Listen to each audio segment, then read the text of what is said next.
Docteur Choquel Kokala Maïga, on vous souhaite bonne chance dans votre vie future.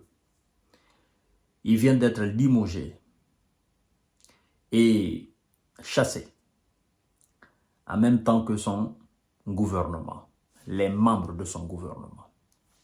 Ce n'est pas une surprise du point de vue du comportement du docteur. Je parle du désormais ex-premier ministre malien, Choquel Kokala Maïga, que vous connaissez, qui a fait, je crois bien, 3 ans et quelques à la primature malienne. Mais je crois que le docteur en avait marre de travailler avec Assimi Goïta parce qu'il estimait qu'il n'était pas concerné, on ne le consultait pas par rapport à un certain nombre de décisions prises. Il estime que, voilà, il n'avait pas de pouvoir au fait, qu'il était là pour la forme. Vous savez, Ahmed Sékou Touré disait que l'ennemi de la révolution, c'est la confusion. C'est la confusion. Docteur Maïga, je crois que vos dernières sorties, je ne sais pas à qui vous a conseillé, mais ça a été des erreurs monumentales. Vos dernières sorties là, contre le régime à Bamako, ça a été des erreurs monumentales. Sincèrement. Avec tout le respect, toute l'estime que j'ai pour vous, l'homme n'est absolument rien. Je ne sais pas comment vous êtes tombé aussi bas, sincèrement. Et là, quel était l'objectif recherché par le docteur? A-t-il été manipulé par l'extérieur pour essayer de déstabiliser ou décrédibiliser le pouvoir à Bamako? A-t-il reçu des offres de gauche à droite? A-t-il été approché par un certain nombre d'obis qui l'ont fait croire que, voilà, vous démissionnez ou bien vous faites ceci, on va vous chasser à la primature et puis vous allez faire votre retour dans la classe politique. Et puis on verra bien comment on va renverser le général Assimi Goïta. On vous promet le pouvoir.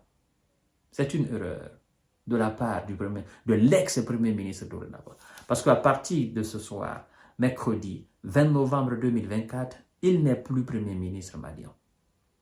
Et il risque des poursuites judiciaires pour haute trahison. Parce que ce qui est officiel, c'est son limogeage. Mais ce qui est officieux, vous devez comprendre que le régime en place a reçu un certain nombre d'informations au sujet de l'ex-premier ministre Kokala Maïga. Je dis bien, le régime a reçu des informations, je dirais même des écoutes, des preuves palpables. Donc, dans les jours à venir, si vous voyez que voilà, qu'on l'a arrêté quelque part et que la justice le convoque, ne soyez pas surpris, ne soyez pas étonnés. En fait, le destin de l'homme, c'est son destin. Mais je ne sais pas comment le vieux, il est tombé aussi bas, quelqu'un qui était trop admiré par le peuple malien, par le peuple de l'AUS, que ce dernier fasse volte-face contre le régime que lui-même sert, avec tout l'estime qu'on avait pour lui, tout le respect, la considération, pour sa capacité oratoire, pour son franc-parler, et puis voilà. La vie aussi, c'est ça. Il a décidé de prendre un autre chemin, sauf que au Mali, on ne peut pas encore parler d'élection au Mali, parce que lorsqu'il dit que la transition a été repoussée unilatéralement, moi je me dis, mais vous parlez de l'unilatéralité. En fait, le Mali est dans un contexte où on ne peut pas organiser les élections. Parce que vous-même, comme vous avez dit, que chaque État organise les élections en fonction de sa situation. Vous allez même prendre l'exemple de l'Haïti, l'exemple de l'Ukraine, l'exemple de la Russie, en disant, bon, en Ukraine, les élections ont été repoussées parce que le président a estimé qu'on ne pouvait pas organiser les élections. Par contre, en Russie, on a organisé les élections. Vous dites, depuis Haïti, on ne fait que éliminer les chefs d'État et les ministres. L'Haïti, c'est l'un des premiers pays indépendants de l'Amérique latine. Vous avez pris ces exemples. Alors, moi, je ne sais pas, vous êtes dans quelle bulle, vous êtes dans quelle sphère. Parce qu'au Mali, le Mali vit le même contexte que l'Ukraine. Mali ne vit pas le même contexte que la Russie. Ça, il faut que vous compreniez. Le Mali est attaqué par des barbares, par des hors-la-loi qui veulent déstabiliser le Mali.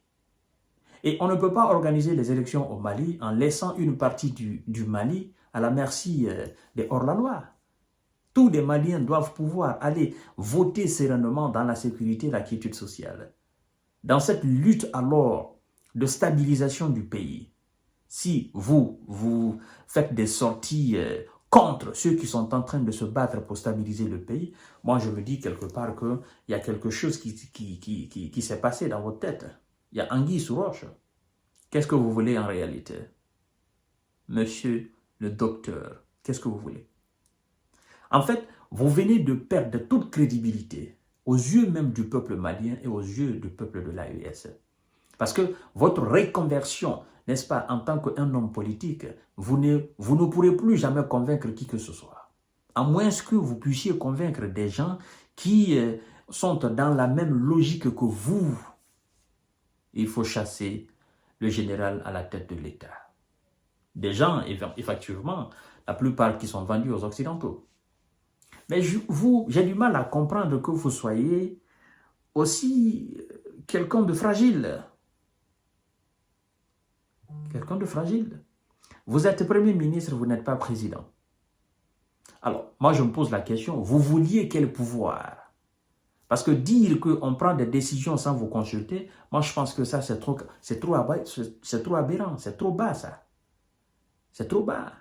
Avec tout le pouvoir que vous aviez au Mali. Moi je me pose alors la question de savoir, vous parlez de quel pouvoir? Vous parlez de quelle consultation? Mais c'est pas mal, non? Souvent dans la vie, on fait souvent des choses qui peuvent être qualifiées comme de mal. Aujourd'hui, vous n'êtes plus Premier ministre. Et c'est là que vous allez vous rendre compte que le Mali est plein d'intellectuels, d'intègres, d'hommes capables. En fait, c'est ça. Comme le général Assimi Goïta lui-même, il a dit, nous ne sommes pas là pour faire de la politique. Notre bateau, c'est un bateau pour la sécurité, pour la stabilité au Mali. Et tous ceux qui ne veulent pas nous suivre dans ce bateau, vous ferez mieux soit de descendre ou soit de rentrer vous asseoir et de nous observer. Mais personne ne va effectivement nous pousser à nous détourner de notre chemin. Et je crois que le docteur a oublié cela. En fait, quoi que vous fassiez, on ne peut pas organiser les élections actuellement parce que c'est ça. Tout le problème, c'est ça. Je ne sais pas qui est-ce qui a rempli la tête de ce vieux pour qu'il se donne un certain nombre, je ne sais pas. Sincèrement, c'est bizarre. C'est bizarre. Mais c'est la vie.